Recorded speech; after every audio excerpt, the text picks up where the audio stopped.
اعوذ باللہ من الشیطان الرجیم بسم اللہ الرحمن الرحیم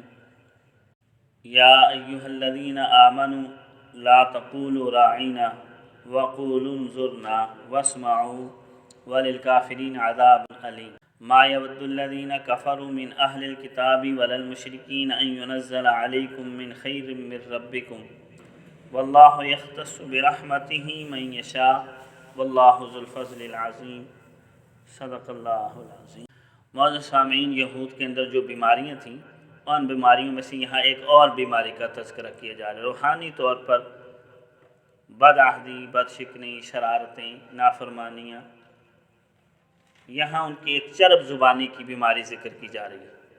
کہ زبان کا استعمال اس طریقے سے کرتے کہ سمجھنے والا سمجھتا ہے شاید میری تعریف کر رہے ہیں اور حقیقت میں گالیاں دے رہے ہوتے تھے یہ اس کو، سمجھنے والا سمجھتا کہ شاید یہ کوئی اچھی گفتگو کر رہے ہیں اور حقیقت میں وہ بری گفتگو ہوتی تھی۔ اب اس کی ایک مثال احادیث طیبہ کے اندر آئی ہے۔ ایک یہودی حضور کی خدمت میں حاضر ہوا اور اس نے السلام علیکم کہنا ہوتا ہے نا، تو اس نے کہا السلام علیکم، وہ لام کو بیچ میں سے نا زبان کا اس طرح استعمال کیا کہ لام بیچ میں سے کھا گیا۔ نبی علیہ السلام نے اس کو جواباً کہا وعلیکم۔ ام المؤمنین عائشہ صدیقہ رضی اللہ تعالیٰ عنہ نے اس کا سلام کرنے کا طریقہ سن لیا اور اس کو برا بھلا کہنا شروع کر دیا۔ تو نبی کریم صلی اللہ علیہ وسلم نے عائشہ رضی اللہ تعالیٰ عنہ سے کہا کیوں اس کو برا کہہ رہی؟ تو فرمایا رسول اللہ آپ نے سنا نہیں اس نے کیا کہا؟ تو ام المؤمنین عائشہ صدیقہ رضی اللہ تعالیٰ عنہ کو حضور نے فرمایا آپ نے نہیں سنا میں نے اس کو کیا کہا؟ یعنی اس نے اگر السلام علیکم کہا ہے تو میں نے بھی وعلیکم کہہ دیا۔ السلام علیکم کا مطلب ہوتا ہے تمہارے لیے ہلاکت ہو، بربادی ہو۔ السلام علیکم کا مطلب ہے تمہارے لیے سلامتی۔ اس نے بیچ میں سے لام کھا گیا زبان کو اس طریقے سے اس نے،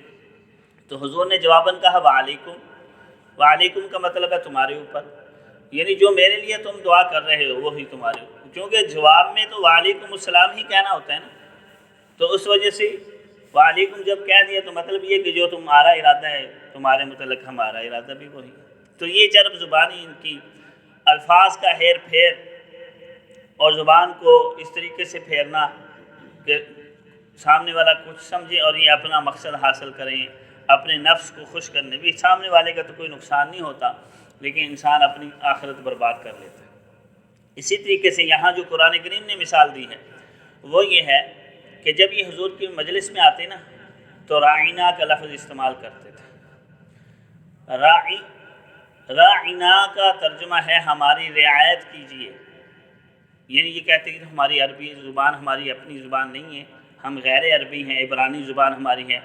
تو آپ ذرا جلدی بولتے ہیں تو ہم بات نہیں سمجھ سکتے، تو ذرا ہماری رعایت کیجیے، تو ہم آہستہ بولیں، ہم آپ کی بات سمجھ لیں۔ یہ حالانکہ ان کی بات غلط تھی، نبی علیہ السلام تو اتنا ٹھہر کر کلام اور گفتگو فرماتے تھے۔ ام المؤمنین عائشہ صدیقہ رضی اللہ تعالیٰ عنہ فرماتی ہیں اگر کوئی حضور کے بولے ہوئے الفاظ گننا چاہتا تو وہ گن سکتا تھا، اتنا آرام سے بولتے تھے ٹھہر کر۔ اب جب یہ رائنا کا لفظ بولتے اور اس کو تھوڑا سا لمبا کر دیتے، راعینا کا ترجمہ ہے ہمارا چرواہا، بیوقوف، معاذ اللہ، تو یہ ایک طرح کی گالی بن جاتی اور یہ گستاخی ان کے اندر رچی بسی تھی،